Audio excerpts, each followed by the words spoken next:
আসসালামু আলাইকুম। যারা মরিশাসে আসতে চান তাদের জন্য আমি কিছু কথা বলবো, অবশ্যই কথাগুলো মনোযোগ দিয়ে শুনবেন।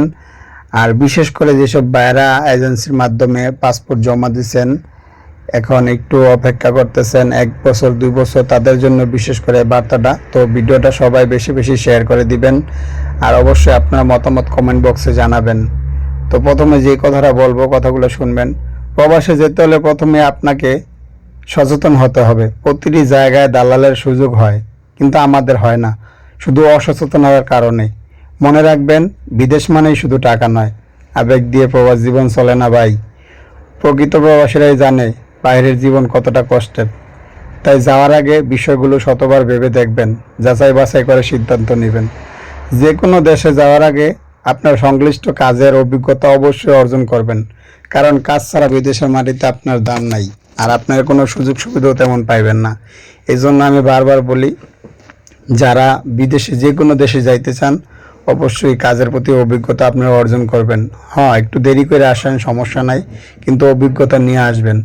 আর দেখা গেছে আমরা অনেকে বাংলাদেশ থেকে আসি, তারা কাজ জানে না, কাজের কোন ধরনের কাজ, কি সুযোগ সুবিধা না জেনে না বুঝেই আমরা পাসপোর্ট ভিসা জমা দেওয়া, আমরা মনে করেন ভিসা নিয়ে চলে আসি। এগুলো ভাই, বিদেশ শুধু আসলেই শুধু টাকা না ভাই, এটা আপনার বুঝতে হবে। বিদেশে আপনার কাজের উপর ডিপেন্ড করবো আপনার ভালো মন্দ, আপনার সুযোগ সুবিধা, আপনার ভালো থাকা, আপনার ফ্যামিলির মানসিক চাপ আপনি কেমন নিতে পারবেন।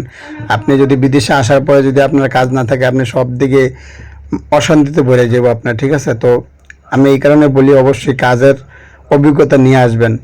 আর ভালো ভালো মন্দ মনে করেন এজেন্সি না দেখা কখনো আপনারা এই বিদেশে যাবেন না। আগে যাচাই বাছাই করবেন, 5টা এজেন্সি ঘুরে দেখবেন কোন এজেন্সি কীরকম, কার ফ্যাসিলিটি কেমন। তারপরে আপনারা মনে করেন যে সরকার অনুমোদিত আছে কিনা তাও যাচাই বাছাই করবেন, তারপরে পাসপোর্ট জমা দিবেন। ভিসার সব ডকুমেন্ট তথ্য যাচাই বাছাই শতভাগ কর্তব্য। এটা যদি আপনি বিদেশে আসেন, আপনি যদি না জানেন, এগুলো আপনারা জানেন যে যাচাই বাছাই বিষয়টা কীরকম, এগুলো আপনি যাচাই বাছাই করবেন। ভিসা নিয়ে কোনো সন্দেহ বা জটিলতা যদি থাকে আপনার কাছে, প্রমাণ থাকলে স্ক্রিনে মনে করেন যে দেখবেন যে অনেকজনের অনেক ভিডিওতে নাম্বার থাকে, অনেক ভাইয়েরা আপনার মনে করেন যে ভিডিও করে, তখন তাদের কাছে অনেক দেশের সবাই সব দেশের থেকেই ভিডিও করে। তো তাদের কাছে মনে করেন যে আপনি যেই দেশে যাবেন সেই দেশের, আপনি ইউটিউবে সার্চ দিলে কিন্তু এরকম অনেক প্রবাসী ভাইয়েরা আছে, তারা ভিডিও করে এরকম। দেখবেন যে ডকুমেন্ট যাচাই বাছাই করার জন্য অনেক জায়গার অনেক এম্বাসি আছে, যেমন আমরা মরিশাস আছে, আমাদের মরিশাসের এম্বাসি আছে। আমার আর যদি বাংলাদেশ থেকে যে সমস্ত ভাইয়েরা আসবে, তারা যদি পারমিট পায়, তাদের পারমিট কি জাল নাকি ঠিক আছে, তো এটা যাচাই বাছাই করার জন্য যদি আমাদের কাছেও পাঠায়, আমরাও কিন্তু আপনাদের সেই লিঙ্ক দিয়ে দিব, বা আমাদের কাছে যদি পাঠায় তো আমরা হেল্প করতে পারবো আশা করি। তো সব দেশে এরকম এম্বাসি আছে, বা ভাই ব্রাদার সবারই কম বেশ আছে। তো এই জন্য যাচাই বাছাই করার জন্য এটা 100% থাকবেন আপনারা যাচাই বাছাই করার জন্য, ঠিক আছে? যারা মরিশাসে আসতে আগ্রহী তারা দয়া করে কোনো দালাল বা মধ্যস্বত্বভোগীর কাছ থেকে ভিসা নেবেন না। ভিসার জন্য শুধু আরএল নাম্বার যুক্ত, মরিশাস নিয়ে পূর্ব অভিজ্ঞতা আছে, সুনাম ও বিশ্বাসযোগ্যতা রয়েছে এবং সব ধরনের অফিসিয়াল ডকুমেন্ট সরবরাহ করে এমন রেজিস্টার্ড এজেন্সির সাথে লিখিত এগ্রিমেন্ট করবেন।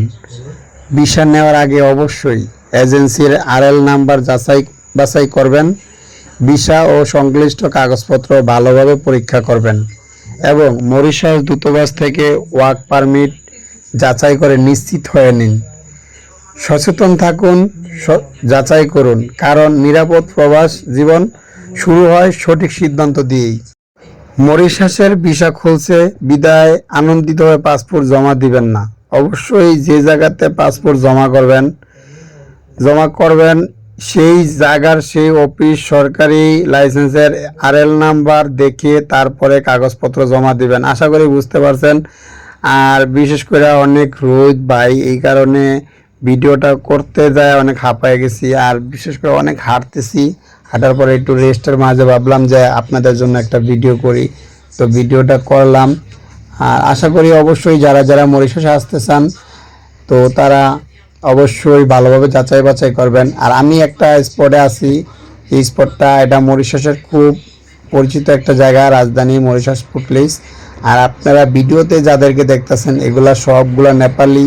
তবে বর্তমানে ভাই মরিশাসের ভিতরে নেপালি আর মালাগাসি সবচেয়ে বেশি, আর এদের সুযোগ সুবিধাও আমাদের থেকে অনেক বেশি বাংলাদেশের থেকে।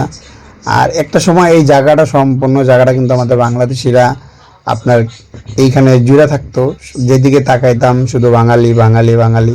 আর এখন তো বাংলাদেশি নাই ভাই, বাংলাদেশিদের কথা কি বলবো, বাংলাদেশিরা যেসব দেশে গেছে ওই দেশটাই বাংলাদেশিরা একবারে কলঙ্কিত করে ফেলাইছে। তা আমি যেহেতু বাঙালি আমি এরকমভাবে বলতে চাই না, আমি চাই আমার বাংলাদেশি ভাইয়েরা আসুক। আর বিশেষ করে মরিশাস যারা গার্মেন্টস বিষয়ে আসবেন, আমি আপাতত যেটুক তথ্য জানি তো সেই 3টা কোম্পানি বা 4টা কোম্পানি, যে কটা কোম্পানির বিষয়ে আমি সরাসরি শুনছি তার ভিতরে আমি রিয়াল কোম্পানিতে আছি। তো আমাদের কোম্পানিতে আমি যতটুকু শুনছি প্রায় 150 বাংলাদেশি ভাই বোন নিয়ে আসবে। তার ভিতরে যারা পুরনো অপারেটর বা দক্ষ লোক কারিগর তাদের ভিতর থেকে কিছু আনবে। আর্টানিক্স সেখানেও প্রায় 160-70 জনের মতো লোক আনবে। তারপরে সামালো কোম্পানি আছে একটা মরিশাসে, অনেক ভালো কোম্পানিগুলো, সবগুলোই ভালো মাশাল্লাহ। স্যালারি নিয়ে কোনো টেনশন নাই, খাওয়া দাওয়ার কোনো টেনশন নাই, সব দিক দিয়েই আলহামদুলিল্লাহ বাংলাদেশে আপনার দেওয়ার মতো, চলার জন্য নিজে সব দিক দিয়ে পারফেক্ট। তো আপনারা যদি গার্মেন্টস বিষয়ে আসেন অবশ্যই যেই কোম্পানিতে আসবেন সেই কোম্পানিগুলোর বিষয় ভালোভাবে জেনে শুনে, ভাই ব্রাদার যারা আছে মরিশাসে বা আত্মীয় স্বজন থাকলে তাদের কাছে জিজ্ঞেস করবেন, তারপরে আপনারা মরিশাস আসবেন। আর যেখানে সেখানে পাসপোর্ট বই জমা দিবেন না, টাকা পয়সা দিবেন না, হেনস্থা হবেন না। আর ইনশাল্লাহ জানুয়ারিতে বাংলাদেশি ভাই বোন আসবে, আমরা আশাবাদী।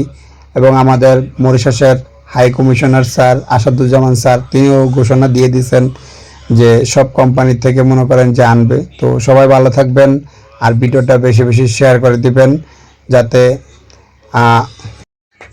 যদি কিছু জানার থাকে অবশ্যই কমেন্ট করে জানাবেন। আপনাদের ভালোর জন্য, আপনাদের বোঝার জন্য আমি ভিডিও করছি ভাই। তারপরে যদি ভিডিওতে কোনো ভুল ত্রুটি হয়ে থাকে অবশ্যই ক্ষমার দৃষ্টিতে দেখবেন। আর ভিডিওটা বেশি বেশি করে শেয়ার করে দিবেন। আর প্লিজ চ্যানেলটা সাবস্ক্রাইব করে সাথে থাকবেন। মরিশাসের সকল তথ্য পেতে আমাদের সাথেই থাকবেন সবসময়। আমরা যথাযথ চেষ্টা করব আপনাদের মরিশাসের জন্য, আপনাদের জন্য মরিশাসের সকল ভালো খবর দেওয়ার জন্য। তো সবাই ভালো থাকবেন। আসসালামু আলাইকুম। সবার দিকে সবাই খেয়াল রাখবেন। আল্লাহ হাফেজ।